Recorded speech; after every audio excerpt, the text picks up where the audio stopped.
Good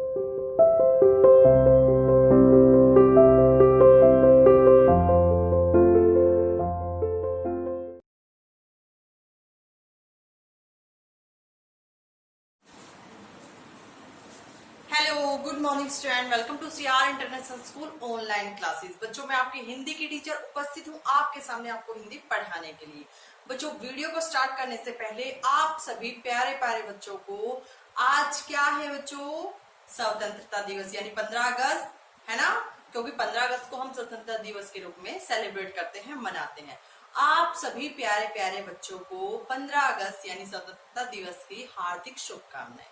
ठीक है, मैं उम्मीद करती हूँ कि ये जो हमारा राष्ट्रीय त्योहार है, ठीक है, ये हमारा राष्ट्रीय पर्व है बेटा, इसको आप हंसी खुशी और उल्लास के साथ आप अपने घर पर सुरक्षित रहकर आप अपने परिवार के साथ मनाएंगे। ठीक है, आप टीवी में भी प्रोग्राम देख सकते हैं। देखिए बच्चों, आज जो हम पढ़ने वाले हैं इस वीडियो में वो है हमारा विषय हिंदी व्याकरण और उप विषय है अनुच्छेद, यानी आज हम अनुच्छेद पढ़ने वाले हैं।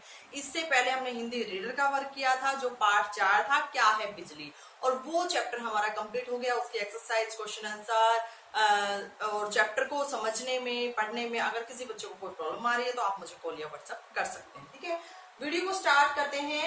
हमारा अनुच्छेद है जिसका नाम है हमारा प्यारा देश, यानी आज हमारे अंदर भारतवासी होने का जो गर्व महसूस हम कर रहे हैं, आज हम उसी के बारे में पढ़ाई भी करने वाले हैं। यानी देखो बच्चों, आज 15 अगस्त है और चारों तरफ सिर्फ और सिर्फ हमारे भारत देश की चर्चा हो रही है। ठीक है, यानी हम अपने भारत देश पर गर्व कर रहे हैं। ये जो भारत देश है बेटा, यहाँ ये अनेक धर्मों का देश है, सॉरी, क्योंकि यहाँ विभिन्न धर्मों के लोग रहते हैं, अलग अलग। यहाँ हिंदू भी रहते हैं, मुसलमान भी रहते हैं, सिख भी रहते हैं, ईसाई भी रहते हैं, और सभी आपस में मिलजुल कर रहते हैं। ठीक है, यानी भारत जो है विभिन्न धर्मों का देश है। और यहाँ के बारे में आज कि यहाँ होता क्या है, क्या क्या है हमारे भारत देश में, उसी के बारे में हम डिस्कशन करने वाले हैं। हमारे अनुच्छेद हमारा प्यारा भारत, ठीक है, हमारा प्यारा भारत है और हम इस देश के भारतवासी हैं। भारतवासी कैसे, क्योंकि हमारे देश का नाम क्या है, भारत है, और हम भारत में रहते हैं, तो हम क्या हुए बच्चों, हम भारतवासी हुए। ठीक है, आइए इस अनुच्छेद को हम स्टार्ट करते हैं। उसके लिए बच्चों, सभी बच्चों को अपनी अपनी बुक्स ओपन करनी है। ठीक है, आप अपनी हिंदी ग्रामर की बुक निकाल लीजिए जल्दी से। देखिए बच्चों, ये है आपकी हिंदी ग्रामर की बुक, आपको ओपन करना है पेज नंबर 85। ठीक है, 85 पे आपका अनुच्छेद है हमारा प्यारा भारत। चलिए इसको स्टार्ट करते हैं। हमारा देश भारत है और हम सब भारतवासी हैं, यानी हमारे देश का नाम क्या है, भारत है, और हम सब भारतवासी, क्योंकि हम यहाँ रहते हैं तो भारत में रहने वाले भारतवासी कहलाते हैं। ठीक है, इसके उत्तर में हिमालय पर्वत है, और बेटा हमारी 4 दिशाएं होती है, जैसा कि आपको पता है। कौन कौन सी, पूर्व, पश्चिम, उत्तर, दक्षिण। अब देखिए बेटा, इसके उत्तर में हिमालय है, यानी उत्तर जो दिशा है उसमें कौन सा पर्वत है, हिमालय पर्वत है, और दक्षिण में हिंद महासागर, और जो दक्षिण दिशा है उसमें कौन सा महासागर है, उसमें हिंद महासागर है। बच्चों, ऐसा लगता है मानो हिमालय प्रहरी बनकर भारतवर्ष की रक्षा कर रहा हो। प्रहरी का मतलब होता है बेटा पहरेदार, यानी ऐसा लगता है मानो हिमालय पर्वत पहरेदारी करके, पहरेदार बनकर हमारे भारतवर्ष की, हमारे भारत देश की रक्षा कर रहा, ऐसा लग रहा है। और हिंद महासागर भारत माँ के चरणों को पखार है, और जो हिंद महासागर है वो ऐसा लग रहा है जैसे हिंद महासागर भारत माँ के चरणों को पखार रहा है, यानी धो रहा है। ठीक है, पखार का मतलब होता है बेटा धोना। ठीक है, हमारा देश जनसंख्या की दृष्टि से विश्व में दूसरे स्थान पर, जनसंख्या की दृष्टि से देखें तो हम विश्व में कौन से स्थान पर है, हम बेटा जनसंख्या की दृष्टि से हम विश्व में सेकंड यानी दूसरे नंबर पर। ठीक है, क्षेत्रफल की दृष्टि से यह विश्व का 7वां सबसे बड़ा देश है, और अगर क्षेत्रफल की बात करें तो ये देश के, विश्व के 7वें नंबर पर आता है। कौन आता है, हमारा भारत देश। यानी जनसंख्या की बात करें तो सबसे ज्यादा जनसंख्या चीन की है, उसके बाद भारत देश की, यानी जनसंख्या की दृष्टि से हमारे देश का दूसरा नंबर है, और क्षेत्रफल की दृष्टि से हमारा देश कौन से नंबर पे है, 7वें नंबर पे।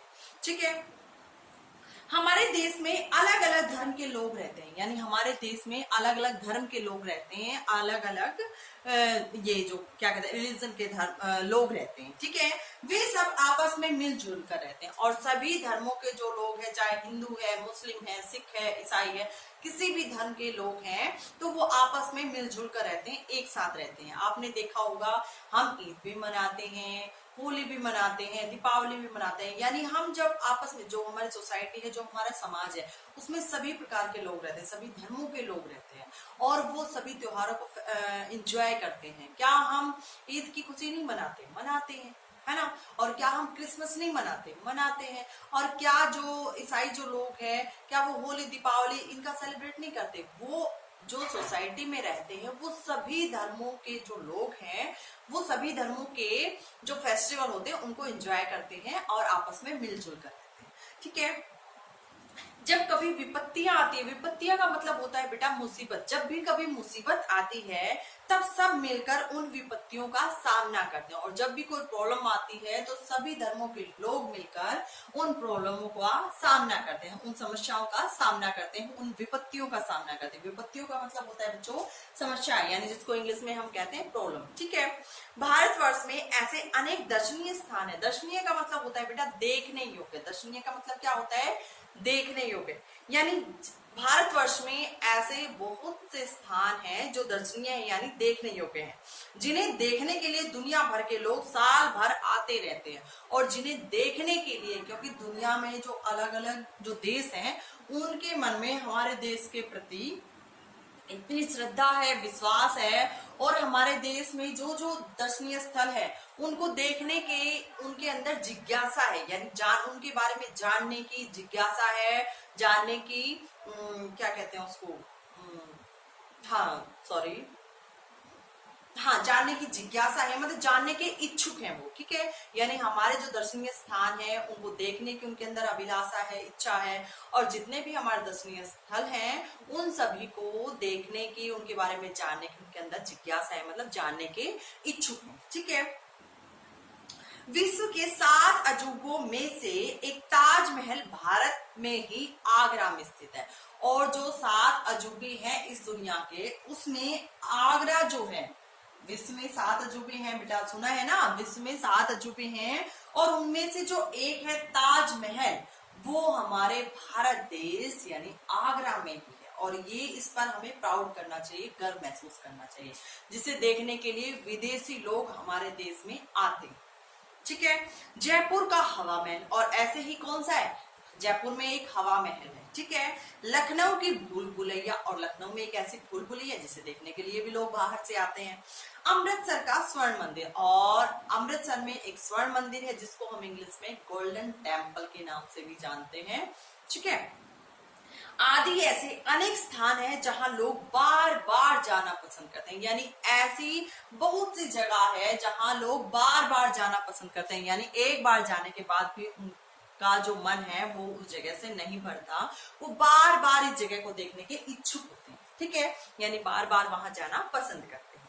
नेक्स्ट बच्चों, प्राचीन काल में भारत को जगत गुरु कहा जाता था, यानी प्राचीन का मतलब पुराने समय में भारत को जगत गुरु कहा जाता था। महात्मा बुद्ध और भगवान महावीर जैसे महान व्यक्ति यहीं पैदा हुए हैं, और हमारी जो ये भूमि, हमारे देश की जो धरती है, उस धरती माँ पर महात्मा बुद्ध और भगवान महावीर जैसे महान व्यक्तियों ने जन्म लिया था। कहाँ लिया था? भारत देश में ही जन्म लिया था, जिन्होंने दुनिया को शांति और अहिंसा का पाठ पढ़ाया था, और जिन्होंने पूरी दुनिया को किसका पाठ पढ़ाया था? शांति और अहिंसा का, कि हमें हिंसा नहीं करनी चाहिए, अहिंसा परमो धर्म है, यानी अहिंसा ही हमारा सबसे पहला सबसे बड़ा धर्म है।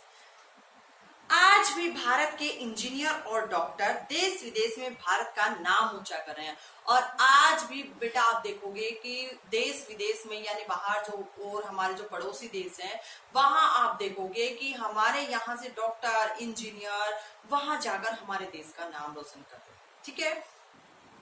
सच कहूं तो मुझे भारतीय होने पर गर्व है, और सच कहें तो मुझे भी अपने भारतीय होने पर गर्व है, ठीक है। आप सभी को भी होगा ना बच्चों। आज की इस वीडियो में हमने पढ़ा हमारा अनुच्छेद जिसका नाम था अनुच्छेद जिसका नाम है हमारा प्यारा देश, यानी हमारा प्यारा देश। और हमारा प्यारा देश कौन सा है? भारत, क्योंकि हम भारत में रहते हैं और भारत में रहते हैं तो इसलिए हम क्या है? भारतवासी हैं। और हमारे भारत में क्या क्या है उसके बारे में भी हमने पढ़ा। ठीक है बच्चों, आई होप सभी को ये अनुच्छेद अच्छे से समझ में भी आ गया होगा। आपको एक पीडीएफ भी सेंड की गई है बच्चों, आपको इस अनुच्छेद को लिखना भी है और अपनी नोटबुक में और याद भी करना है। मिलते हैं नेक्स्ट वीडियो में, तब तक के लिए thank you, have a nice day.